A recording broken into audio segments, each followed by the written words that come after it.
The new Gardendale High School gets an unusual blessing. I'm Robert Carter and this is NJNtv. A group of local ministers spread the power of prayer throughout the soon-to-be open school. Monday's prayer walk, organized by the North Jefferson Ministry Association, wandered all throughout the new facility. Kurt Sanford, the president of the association, said they wanted to prepare the new school for its students so that it would be a haven for them as well as a place they could learn.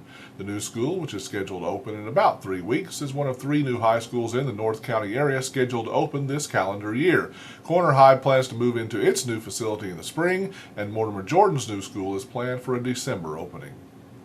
Fires this week have destroyed one house and damaged another, but left no injuries. A house on Elmwood Drive in Fultondale was destroyed a week ago after a neighbor reported seeing smoke coming from the basement. The owner was in the house at the time, but away from the fire area, and thought the sound of the fire crackling was children playing outside. He escaped unhurt, but the house is a total loss. Another home in Gardendale on Spring Street suffered major damage to a bedroom on Friday, but an open window allowed the fire to spread that way instead of throughout the house, so other damage to the house was minimal. The owner was away at work at the time of the fire. The family of Air Force Lieutenant Colonel Ken Borland are still awaiting word on his fate after the earthquake in Haiti 2 weeks ago. Borland, whose wife is from Gardendale, disappeared after the Hotel Montana building collapsed. Borland had sent his wife an email just moments before the quake struck, but has not been heard from since. Peggy Borland's brother-in-law, Bobby Greer, said recovery teams have just about reached the room where they think Colonel Borland was working or staying. The Miami Herald reports that the colonel, who worked for the Air Force Southern Command in Florida, was in Haiti to take a disaster preparedness course. Meanwhile, a fund has been set up to assist Borland's family. Donations can be made to the Ken Borland Fund at any Regions Bank branch.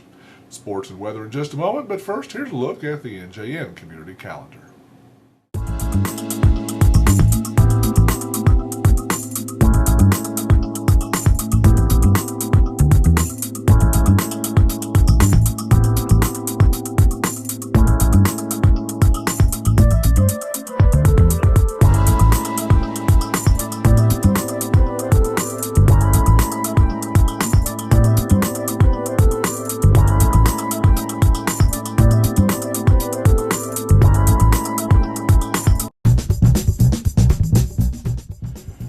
In sports, the high school basketball season is winding down as teams prepare for area playoffs next week. The season finishes off with rivalry games, including Friday's matchup between Mortimer Jordan and Gardendale, as well as tonight's tilt where Fultondale travels to Corner. For now, here's some scores on a roll.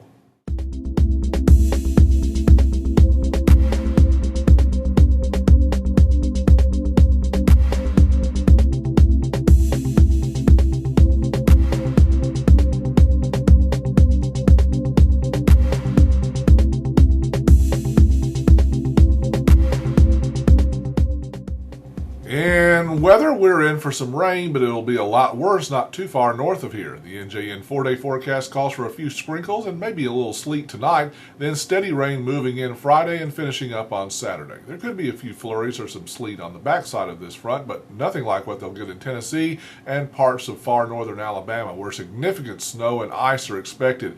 Highs will be in the 40s for the weekend, moving up to the 50s for the work week. Weekend lows down in the 20s, warming up to the 30s by Monday night. We'll see another chance of rain on Tuesday. Coming up in Saturday's edition, the battle over Warriors tax on Blount County residents continues as Hayden residents try to get a court injunction. And local students get a chance to see and meet a World War II-era Rosie the Riveter.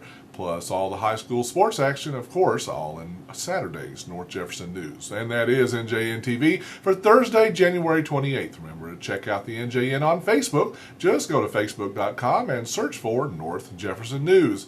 And you need to check out our new easier-to-use website at njeffersonnews.com. And as always, our Twitter feed at NorthJeff News. I'm Robert Carter. So long.